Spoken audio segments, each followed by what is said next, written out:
और साथ में हाइड्रोजन की एक्सक्रीशन को भी बढ़ाता है, H पॉजिटिव की एक्सक्रीशन को बढ़ाता है।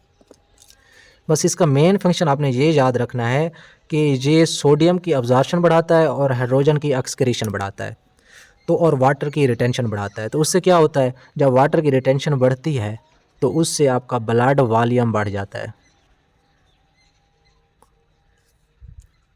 तो ये तब रिलीज़ होगा जब ब्लड वॉल्यूम कम होगा, ब्लड प्रेशर कम होगा। तो ब्लड वॉल्यूम और ब्लड प्रेशर जब कम होता है, यानी जब ब्लड कम होता है, तो ये एल्डोस्टेरोन को एक्टिवेट करता है ताकि एल्डोस्टेरोन रिलीज़ हो, सोडियम की अब्जॉर्प्शन हो, वाटर की रिटेंशन हो और ब्लड वॉल्यूम पूरा होकर ब्लड प्रेशर को पूरा कर दे। ये था एल्डोस्टेरोन। उसके बाद आता है एंड्रोजन्स। एंड्रोजन्स जो हैं ये आपके एस्ट्रोजन, प्रोजेस्टेरोन है, टेस्टोस्टेरोन है, ये नहीं सारे के सारे सेक्स हार्मोन हैं। ये क्या करते हैं, ये आपके सेक्सुअल सेकेंडरी कैरेक्टर्स बढ़ाते हैं, कैरेक्टर्स को इंक्रीज करता है। ये तो थे एड्रीनल कॉर्टेक्स के हार्मोन, ठीक हो गई। अब हम देखते हैं एड्रीनल मेडुला के हार्मोन। वो हैं दो, एपिनेफ्रिन और नॉर एपिनेफ्रिन। और एपिनेफ्रिन और नॉर एपिनेफ्रिन का काम है आपके इमरजेंसी सिचुएशन में आपको रेडी करना, ठीक है। बॉडी को प्रिपेयर करते हैं इमरजेंसी केस के लिए। ये आपके वो जिस तरह ना ऑटोनोमिक नर्वस सिस्टम के अंदर सिंथेटिक नर्वस सिस्टम काम करता था, एपिनेफ्रिन और नॉर एपिनेफ्रिन भी बिल्कुल उसी तरह काम करते हैं। ये नर्व की एक्साइटेबिलिटी को बढ़ाते हैं, जल्दी पे काम ले जाते हैं बॉडी में। अच्छा, अब जो मेन चीज़ है वो ये है कि एल्डोस्टेरोन को अगर मैं ज़्यादा बात करूं तो एल्डोस्टेरोन हाइड्रोजन की एक्सक्रीशन को बढ़ा रहा है ना।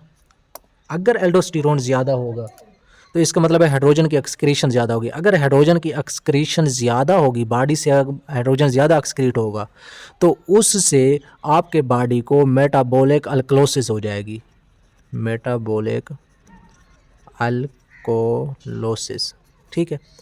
अच्छा, अब है आपके ब्लड प्रेशर को कंट्रोल करने का एक मैकेनिज़्म। आपका ब्लड प्रेशर को किस तरह कंट्रोल किया जाता है। अगर आपका ब्लड प्रेशर बढ़ जाए, अगर ब्लड प्रेशर बढ़ जाए तो उस दौरान आपका जो हार्ट है, हार्ट से एक हार्मोन रिलीज़ होता है, आर्ट्रिया नाइट्रोयूरेटिक पेप्टाइड। इसको ANP बोलते हैं, आर्ट्रिया नाइट्रोयूरेटिक पेप्टाइड, ठीक है। इसको अगर लिखें तो ये है आर्ट्रिया नाइट्रोयूरेटिक पेप्टाइड। ये आपके हार्ट से हार्मोन रिलीज़ होगा। इस हार्मोन का काम क्या है, ये हार्मोन ANP ये एल्डोस्टेरोन की सेक्रेशन को क्या करेगा, कम करेगा।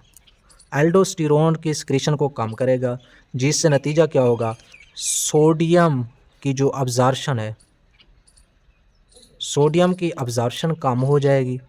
जब सोडियम की अब्जॉर्प्शन कम हो जाएगी तो वाटर की रिटेंशन कम हो जाएगी।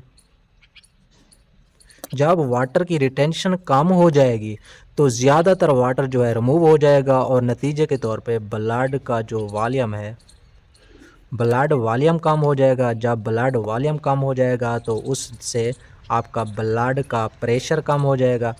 जब ब्लड प्रेशर कम हो जाएगा तो ब्लड प्रेशर जब ज़्यादा था तो ये नॉर्मल कम होकर नॉर्मल हो जाएगा, ठीक हो गया। ये था आपका आर्ट्रिया नाइट्रोयूरेटिक पेप्टाइड हार्मोन जो हार्ट से रिलीज़ होता है, उसका काम। लेकिन जब ब्लड प्रेशर कम होता है तो तब क्या होता है, वो था जब ब्लड प्रेशर बढ़ता है। लेकिन अब आपका ब्लड प्रेशर अगर कम हो गया है तो तब क्या होता है, ब्लड प्रेशर अगर हो गया है कम, तो ब्लड प्रेशर कम को जो आपका सेंस कर रहा होता है वो आपकी किडनी सेंस करते हैं। और किडनी जब ब्लड प्रेशर को कम देखते हैं तो किडनी उसी दौरान एक हार्मोन रिलीज़ करते हैं जिसको बोलते हैं रेनिन। ये किडनी से रिलीज़ होता है। और रेनिन क्या करता है, रेनिन का काम है एंजियोटेंसिन को कन्वर्ट करके एंजियोटेंसिन 1 बनाना, एंजियोटेंसिन 1 बनाना। जब एंजियोटेंसिन 1 बन जाता है तो अब एंजियोटेंसिन 1 को एक एंजियोटेंसिन कन्वर्टिंग एंजाइम होता है किडनी के अंदर, वो एंजियोटेंसिन 1 को एंजियोटेंसिन 2 में कन्वर्ट करता है।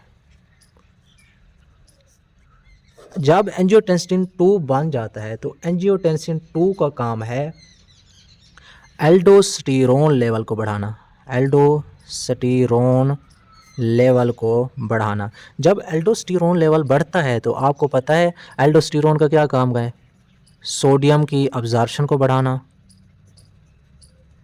जब सोडियम की अब्जॉर्प्शन बढ़ती है तो तब वाटर की रिटेंशन भी बढ़ जाती है, टेंशन। जब वाटर की रिटेंशन किडनी के अंदर बढ़ जाती है तो आपको पता है ब्लड वॉल्यूम बढ़ जाता है।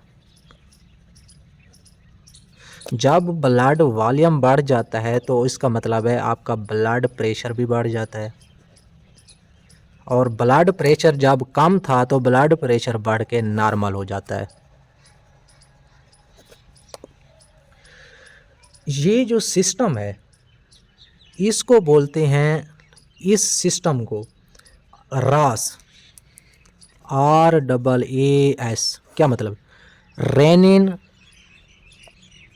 Angiotensin aldosterone system, aldosterone system. क्या मतलब, यानी रेनिन ने एंजियोटेंसिन को एंजियोटेंसिन 1 में कन्वर्ट किया, फिर एक एंजाइम ने एंजियोटेंसिन 2 में कन्वर्ट किया, एंजियोटेंसिन, अब रेनिन ने एंजियोटेंसिन को एक्टिवेट किया, एंजियोटेंसिन ने एल्डोस्टेरोन की प्रोडक्शन कराई, तो इसलिए इसको रेनिन एंजियोटेंसिन एल्डोस्टेरोन सिस्टम बोलते हैं। अब जो एंजियोटेंसिन 2 है, एक तो ये एल्डोस्टेरोन की सिक्रीशन को बढ़ा के ब्लड प्रेशर बढ़ा रहा है, दूसरा ये एंजियोटेंसिन 2 ये आपकी ब्लड वेसल की कंट्रैक्शन भी कराता है ताकि ब्लड प्रेशर बढ़े। जब ब्लड वेसल की कंट्रैक्शन होगी तो ब्लड प्रेशर बढ़ जाएगा। उसके अलावा अगर लॉन्ग टर्म ब्लड प्रेशर कम हो जाए, लॉन्ग टर्म ब्लड प्रेशर आपका हो गया कम, लंबे अरसे तक मरीज़ का ब्लड प्रेशर कम जा रहा है, तो उस दौरान किडनी से रिलीज़ होता है एरिथ्रोपोएटिन, एरिथ्रोपोएटिन। एरिथ्रोपोएटिन का काम है RBCs, रेड ब्लड सेल की प्रोडक्शन को बढ़ाना। ये जब RBCs की प्रोडक्शन बढ़ जाती है तो ओवरऑल आपका ब्लड वॉल्यूम बढ़ जाता है। जब ब्लड वॉल्यूम बढ़ जाता है तो आपका ब्लड प्रेशर बढ़ जाता है। ठीक हो गया। तो ये हमने किडनी के एंजाइम पढ़े हैं।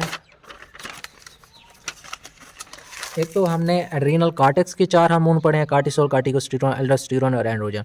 दूसरा हमने किडनी के हार्मोन पढ़े हैं, कौन कौन से, रेनिन भी पढ़ा है और एरिथ्रोपोएटिन भी पढ़ा है, लेकिन एक बच गया 125 डाईहाइड्रोक्सीकोलिकैल्सिफेरॉल, वो हम जाके आगे पढ़ेंगे। और इतने तक हमारा एड्रीनल ग्लैंड कंप्लीट हो गया है। ठीक है, लेकिन एड्रीनल ग्लैंड्स की कुछ डिजीज़ भी हैं। वो कौन सी डिजीज़ हैं उसका ना मैं थोड़ा सा आपको ना मुख्तसर सा तारुफ बता देता हूँ एड्रीनल ग्लैंड की।